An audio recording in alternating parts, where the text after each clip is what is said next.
What's up, everybody? It's Luke James, not the singer.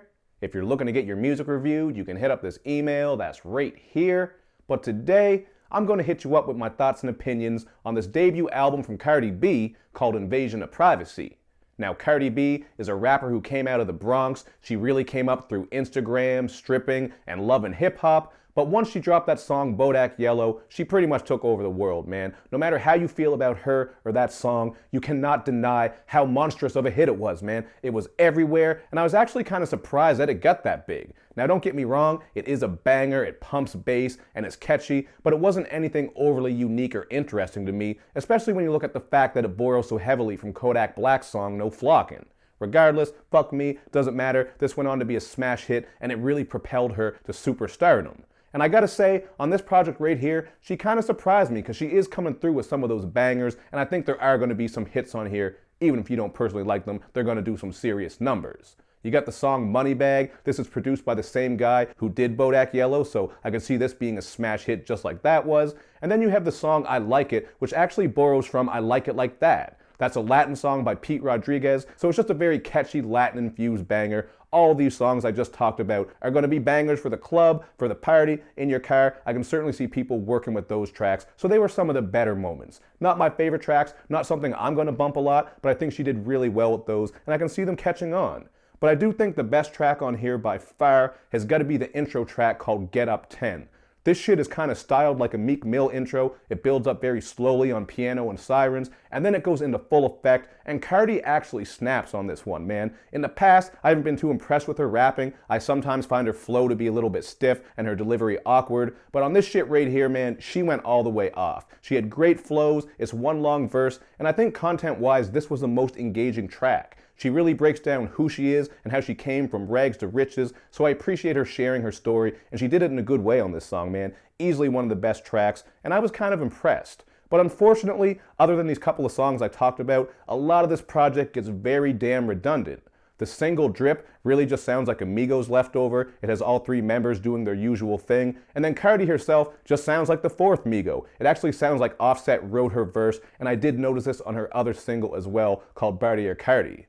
This features 21 Savage doing his usual monotone thing where he's just rapping a bit about shooting his hot sauce on titties. Thought that was kind of funny. And it does have an 808 eerie-ass banger on it. So this track was all right. I think Drip was, probably one of my least favorite tracks. I thought it was just kind of bland. But these are your generic bangers that I think people are going to enjoy. And I can see how they might catch on with some people, you know what I mean? A lot of people aren't really looking for crazy bars or anything like that. And the shit has some good bass on it. You can definitely work with it, so I understand. I wouldn't say they're all out dumpster juice, but to me they were pretty average tracks. Now, I really feel like most of this project is average, actually. While I do think it's better than I expected, I still don't think it's great. I've seen a lot of publications and other people just rating this shit like one of the albums of the year. I'm not quite there, and I'm going to explain some of the more average moments on here, some of the other ones to me. For example, you're getting a lot of cliche lovey-dovey tracks, and I do understand that I'm not the demographic for this shit. Obviously, some of these songs are going to reach the ladies more, and she is going to provide some social media captions and shit like that, but even still, I didn't like these songs too much sonically, and I didn't find there was a very interesting or unique take on them. So you got the song Ring. This is just a flavorless pop R&B track with Kalani. I thought that was very forgettable. You also get Through Your Phone. This is just a revenge vibe where Cardi is just threatening to go like Left Eye, like burn your house up, smash your TV, shit like that. So, some ladies are going to turn up with that shit. And Be Careful is in the same vein. She's just warning people, you know what, be careful if you're fucking around with me. And this is more or less aimed at a guy who's playing games. So the thing about this track is it got exposed for being ghostwritten on IG. So when you look at that and the fact that she sounds like Offset on some of these songs, I think there were a lot of writers involved in making this shit. That doesn't matter to everybody. I'm not singling her out because other rappers do it as well. But you do think about that, and it does come back to thinking about how original she is as an artist when it comes to making her music. So I don't know how much of this she did herself. Offset is her man, so maybe he just helped her out in the studio. But if you care about bars, this is something I had to mention. I couldn't just ignore that. So, I also brought up how her flow was kind of stiff and awkward at times. And on Be Careful, that was just one glaring moment. I felt like on some of these songs, it really felt like she wasn't too sure about what she was doing. Like it didn't sound that great. And if you did hear on IG, the original version of Be Careful, it was by a guy, I think his name was Partisan Fontaine. You understand what I mean, man. His flow and delivery style was way better than what she was doing. And on the topic of writing, we gotta talk about some of the cringe bars on this thing, man. Whether it was her writing them or someone else, I don't know. There are some trash-ass bars on here, which, you know, pretty much everyone is guilty of a couple bad bars, but I took some of them down. On Best Life, she compares herself to Pac and Biggie, which is just ridiculous. Like, settle the fuck down. I understand you're getting some mega hits and shit, but that to me was just kind of crazy. And there's a bad Little Caesars bar on here about being hot and ready. And I ain't hating on Little Caesars. Hot and ready pizza will hold you down. I just thought that was a bad bar, man. It's really hard to make good bars with food, I find. It often comes across as being kind of corny. Then on the song Ring, which I obviously mentioned earlier, she has a bar about someone getting hot coffee. You know, that pause flow where someone says shit and says a word after. That was pretty bad. And there are plenty more, man. I know you're not expecting a lyrical force from Cardi B, but I think I said it earlier, man. If you care at all about bars and originality, these are some things that are going to come into the discussion. And I do care about bars and originality, so that's why I bring it to my review. Not everybody is going to do that, but, you know, this is just my personal opinion, so take it for what it is.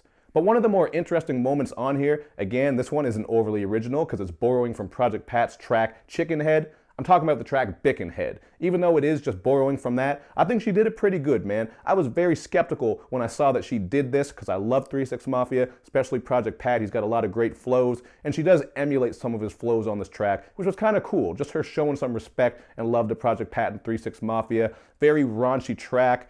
She has a bar on here. What is it? I gotta find it. She says something about popping pussy in church, spreading ass cheeks open and making that pussy crack a smile. This is just your dirty ass ratchet anthem. But I think it worked well for her, man. She did really good with this, and I'm glad that she didn't ruin Chicken Head. So this was kind of a surprise to me. I was expecting to hate it, but you know what? It was kind of fun, man. Much love to 3 6 Mafia. They are getting borrowed from and emulated a lot lately, so it's nice to see them getting that respect and love. They definitely deserve it. But at the end of the day, man, I'm going to go with a 2.5 out of 5 here because I think this is pretty average. This is just your standard mainstream release that checks off all the boxes in regards to what's hot and what is popping. So I know this is going to do numbers. It's going to be very popular, but I didn't find this sonically to be something that's amazing. It does get very generic and dull in spots, including the song She Bad, where YG just mails in this lazy hook and verse, and you get some stale DJ Mustard production. And even on the song I Do, you get SZA on here with some auto-tune on her voice, man. I don't know what that was all about because putting auto-tune on SZA is like dumping mayonnaise on some apple pie, man. That was some weird shit. So there are some moments on here that I really didn't like. I do like some of the production. There are certainly some bangers on here, some catchy hooks. She's having fun, so it works for what she was supposed to do.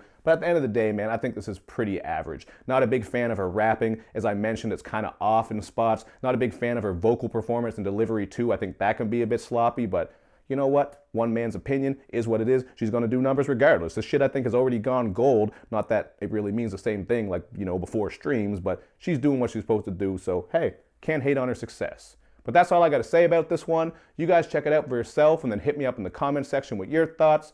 And of course, man, hit me up on all my sites so you can show me love and show me lots of it. Thank you for watching, everybody. I will see you next time.